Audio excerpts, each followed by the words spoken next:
Hello everyone, I am Ian Castle from AussieVocalCoach.com and also 21stCenturyMusic.com.au. And today I want to talk to you about the 5 major things that you really must know as a beginner singer or someone who's considering learning how to sing.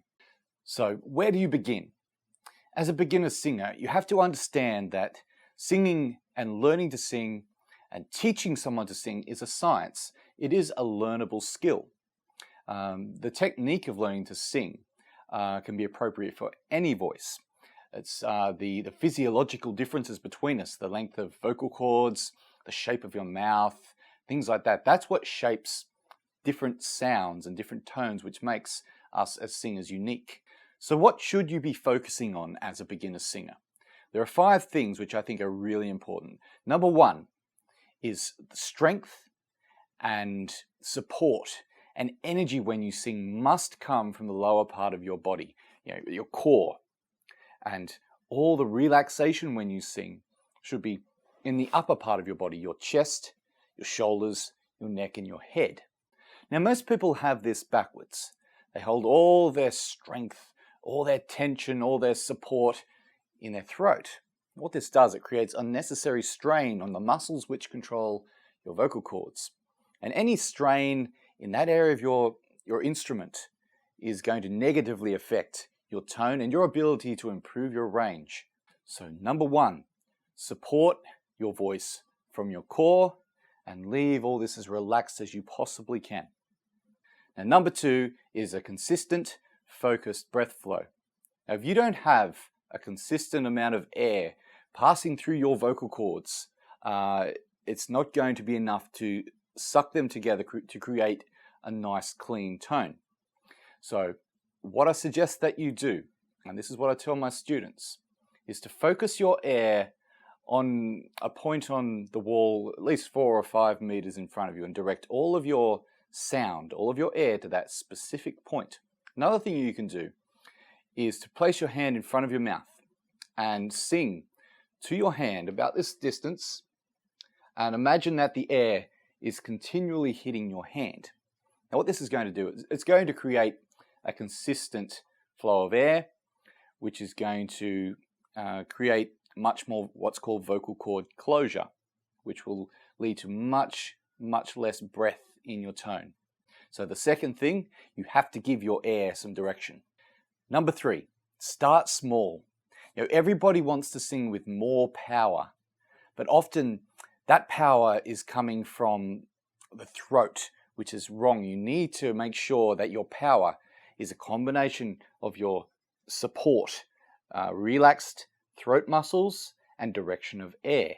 If you are trying to sing louder directly from your throat, it's going to cause the muscles surrounding your vocal cords to get very tired, resulting in fatigue. So you'll only be able to sing this way for a very short amount of time. And as singers, we want to be endurance athletes and not just a 100-meter sprinter. To give you an example of how to create something small first, take the head voice sound. And now if that term is foreign to you, don't worry, you can check out other videos on my channel that will talk about head voice and high notes. But the head voice is the highest part of your natural range. And most people, when they're singing high notes, often associate high with hard because they're dragging up way too much weight up into the top half of their range. So what you should do when you're trying to learn how to sing, especially your high notes, is to start with a pure, small, directed sound first. Let me demonstrate that for you. Now that was a pure head voice note. Now from there you can then manipulate that sound to create something which isn't as pure as that, and you want to add a little bit more what's called resonance to your sound. So I'll go from a pure sound to a more resonant sound now for you.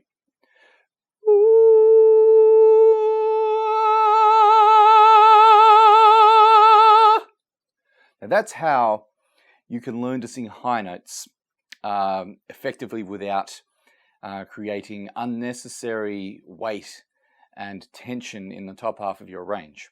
So number 3, don't worry about singing big.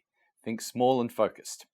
Number 4 is to realize that resonance is your friend. Now, resonance refers to how your sound vibrates around your instrument. The different cavities in your head will create different sounds. I just demonstrated that with the head voice note. And this is the best way to learn how to shape your sound. Silly sounds are probably the best way to discover certain aspects of your voice.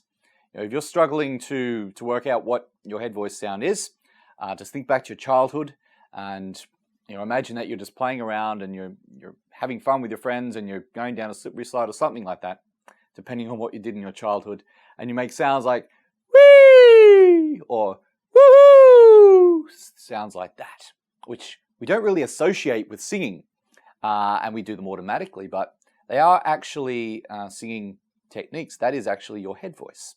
Now, from those silly sounds, you can manipulate them. You can train your voice to then turn those sounds into what we would refer to as singing. But because you weren't thinking about them as singing notes, you would be able to do them without thinking about it. So number 4 is experiment with your sounds. Experiment with different aspects of your resonating chambers in your head. I wish I had done this when I was learning to sing, because it is such an effective way to learn how your voice works. And finally, number 5 is open your mouth. Now that might seem like a really obvious thing, but as a vocal coach, I see this nearly in every person who starts their singing journey as a beginner. People are very hesitant to open their mouths because it feels foreign. Because especially us Aussies, we're not used to opening our mouths when we speak. We have quite a locked jaw when we speak, which creates our real Aussie sound. By opening up your mouth more, by over-exaggerating those mouth movements when you're learning to sing, you're going to create a more balanced sound. You're going to create more resonance, a bigger chamber in your throat for your sound to resonate in. I'll demonstrate it for you. I'll just sing a straight vowel on R, going from a almost closed mouth position to a more open mouth position. Now notice what changes with the sound. Now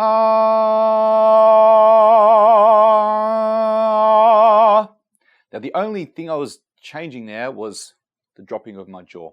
My sound was going from a very dominant nasal sound to a fuller, more balanced sound. So number 5 is open your mouth when you sing. Okay, so those are the 5 major things that you must know. You must be practicing as a beginner singer. If you aren't doing those things as a beginner singer, later on you're going to develop some major vocal issues. So I urge you, if you aren't doing those things, stop and go back and do them now, because it'll make all the difference to your singing. Now there is a 6th thing which is going to dramatically help you as a beginner singer, and that's to go and have some one-on-one lessons with a qualified vocal coach. I'll leave a link below if you'd like to contact me locally to arrange some lessons. If you're one of my overseas students via Aussie Vocal Coach, check out my Facebook, Aussie Vocal Coach, and we might be able to arrange some Skype lessons. So yeah, you can learn how to sing by yourself. I try to give as much explanation in my videos that will help you understand the science behind singing. But if you want to really rapidly accelerate your learning process and your singing progress, get in touch and have some one-on-one lessons.